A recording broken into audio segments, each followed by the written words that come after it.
Oke, es breaknya gampang. Kalian hanya cukup ikutin apa yang ibu bilang. Kalian berdiri, semua berdiri. Dari tunjuk, angkat semua. Kalau ibu bilang angkat dari kanan, tangan kanan, angkat tangan kanan. Kalau ibu bilang pegang kuping perawannya, sebelah kanan. Sebelah kanan. Kalau misalnya ibu bilang peluk temannya 2 orang, langsung dua orangnya ya.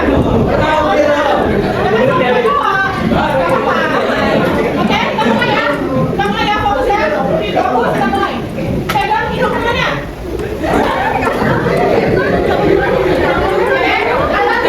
Dari tunjuk. Angkat tangan kiri. Pegang kepala. Pegang mata. Pegang hidung. Pelukan tangannya.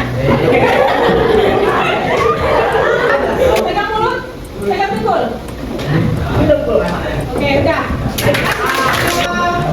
Memberi materi pembelahan sel. Kemarin kita sudah membahas tentang sintesis protein kan? Nah, kali ini kita membahas tentang pembelahan sel atau reproduksi sel. Nah, sebelumnya ibu mau tanya, ada yang udah pernah mengalami luka nggak di tangan? Kenapa? Ibu mau nanya lagi, kenapa luka itu bisa sembuh? Ayo, siapa satu orang yang bisa jawab? Angkat tangan, satu orang yang bisa jawab.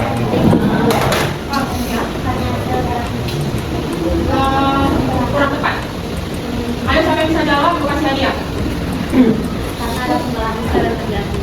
Ya, kenapa luka di tangan kita itu bisa sembuh karena adanya pembelahan sel? Karena pembelahan sel itu ada beberapa tahap tadi, tahap mitosis. Salah satu pembentukan jaringan di kulit itu adalah meregenerasikan sel yang ada di kulit. Itu salah satu tahapan mitosis. Oke? Nanti akan ada kuis dari kakak. Kita bentuknya kelompok.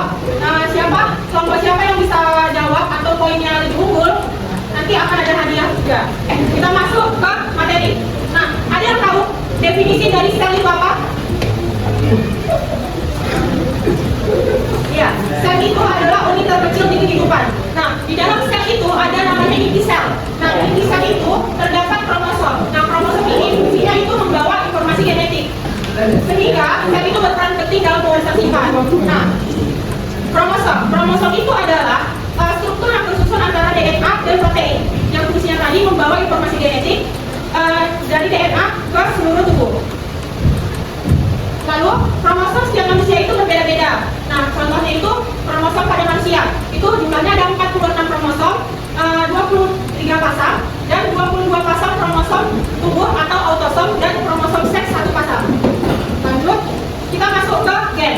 Gen itu adalah segmen DNA yang mengkode sifat tertentu. Nah, lalu ada namanya itu alel. Alel itu adalah variasi bentuk gen yang menentukan perbedaan sifat dalam suatu populasi. Nah, kita masuk ke materi inti. Materi inti yaitu pembelahan sel. Pembelahan sel. Ingat aja, pembelahan sel itu berarti artinya pemisahan.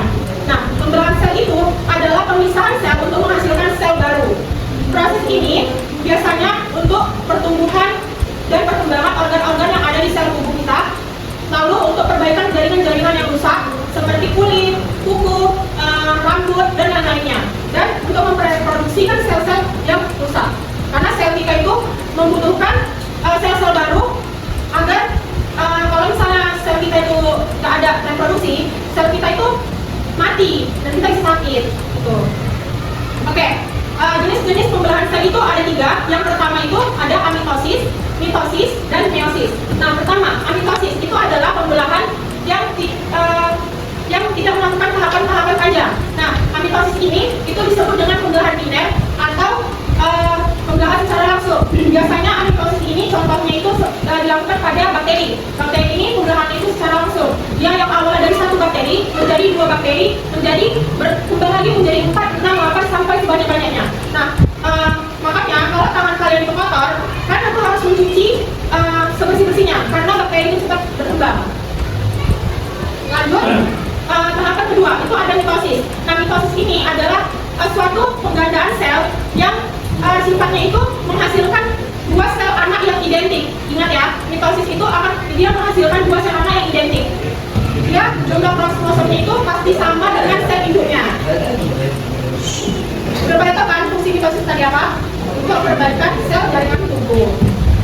Lalu masuk ke tahapan mitosis. Nah, tahapan mitosis ini itu ada profase, metafase, anafase, dan telofase. Lalu diikuti oleh sitokinesis. Nah, sitokinesis ini adalah pemisahan sitoplasma. Nah, sebelum masuk ke tahapan profase, itu kita masuk ke tahapan interfase terlebih dahulu. Nah, di tahapan interfase ini itu ada 3 fase. Yang pertama G1. Nah, G1 ini itu tahapan yaitu pertamanya itu pertumbuhan dan perkembangan sel.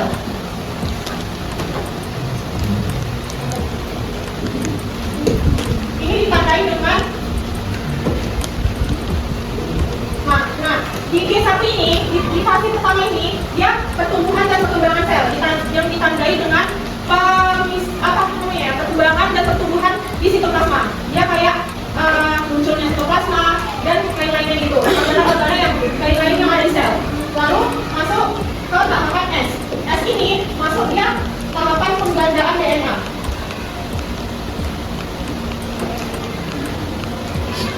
Penggandaan DNA dan replikasi DNA. Nah, disinilah tahapan menduplikasi dan penggandaan dilakukan.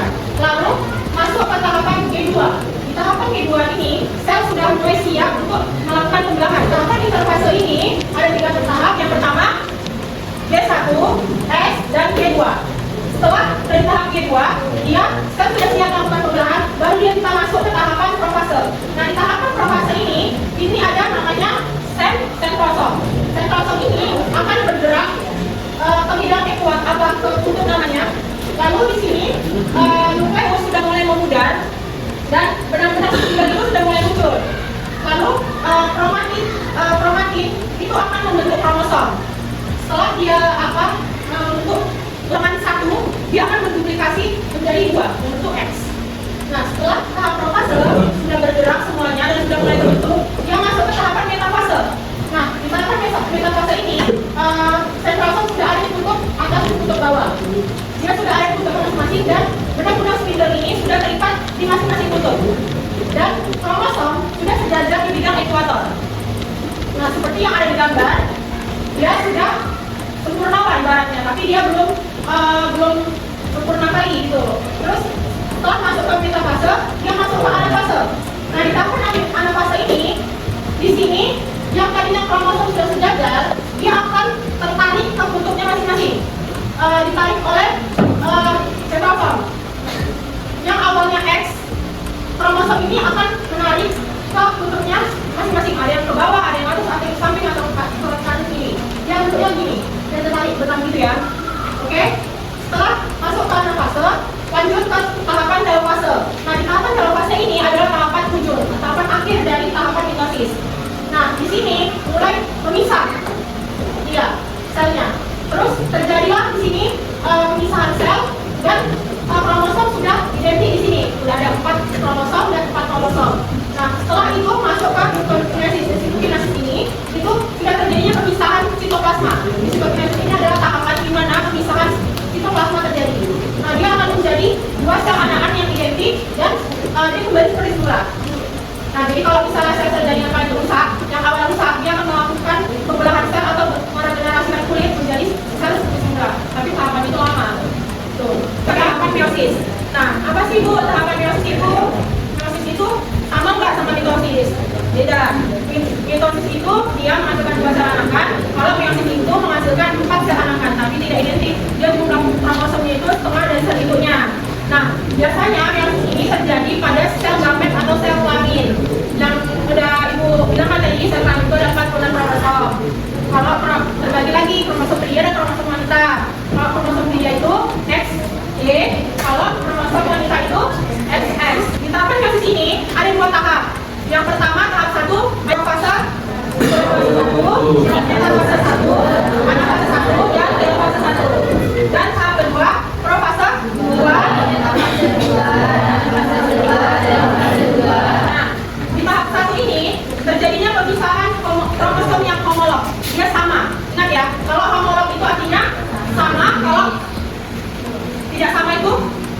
Presbitero. Nah, masuk ke tahapan fase pertama, yaitu profase 1. Nah, sama kayak tahapan mitosis. Cuma bedanya di sini dia ada tahapan profase 1, metafase 1 dan profase 2 dan metafase 2. Dia sama, cytokrom bergerak ke bidang bentuknya masing-masing, bidang yang mulai verbal, nukleusnya mulai muda, kromosom terbentuk, tertarik di bidang ekuator masing-masing, sejajar, terus terpisah lagi, terus menjadi buah sel anakan. Lalu masuk ke fase kedua, dia fase di mana pemisahan kromatid. Ingat ya, kalau di tahap 1 itu dia bilangnya kromosom yang homolog, kalau di tahapan kedua itu kromatid. Nah, di sini tulisan kromatid yang di sini terbelah lagi menjadi satu ada benang-benang spindle, lalu terbelah lagi menjadi 2. Jadi semuanya itu yang duanya tadi yang dari sini itu menjadi hasil anakan. Oke, udah paham? Nah, kalau meiosis ini dia tahapannya lama karena dia menghasilkan sel gamet. Dia harus benar-benar prosesnya itu kompleks. Nah, meiosis ini itu berperan sebagai pembentukan sel kelamin, yaitu sperma dan ovum. Nah, sperma itu adalah sel kelamin jantan, kalau ovum itu sel kelamin betina. Yang masing-masing itu akan membawa jumlah kromosomnya dari ibunya setengah-setengah.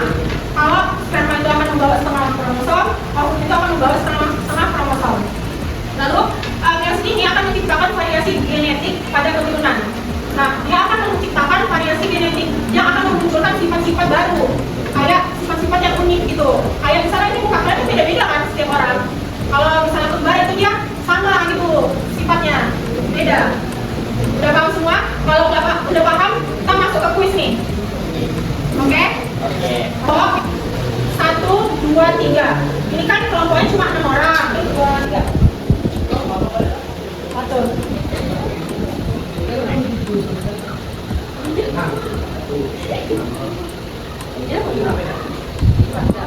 Ini ada 15 soal. Kayaknya 20. Jadi kalau misalnya 5 soal terjawab berarti 100. Oke? Mulai ya. Sel yang sedang berada di fase D1 menunjukkan aktivitas utama berupa A, B, C, D.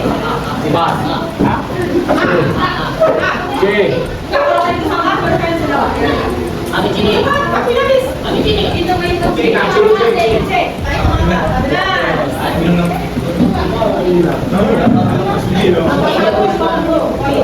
Lima kak, 5. 5. A, B, C, D. Oper aja. C. Betul ya? Jangan. Jangan udah. 12 kak. 3 poin ya. Lagi kan? Satu lagi. Cepat, waktunya. Oper aja udah.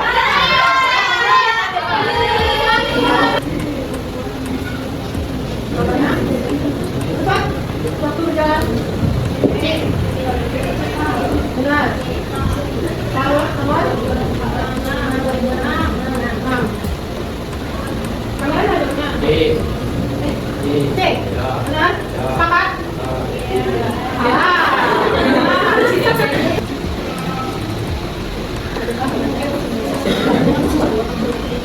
Waktu berjalan. Oke. 80. Untuk kelompok ini itu menarik kesimpulan. Pembelahan sel itu ada 3 tahap, mitosis, dan meiosis, dan memiliki fungsi yang berbeda-beda setiap pembelahannya. Oke? Udah paham semua kan materi yang disampaikan? Oke. Berakhirlah materi kita hari ini. Semoga kalau belajar kali ini bermanfaat untuk kita semua dan semoga kalian semua paham apa yang disampaikan ya. Ibu ucapkan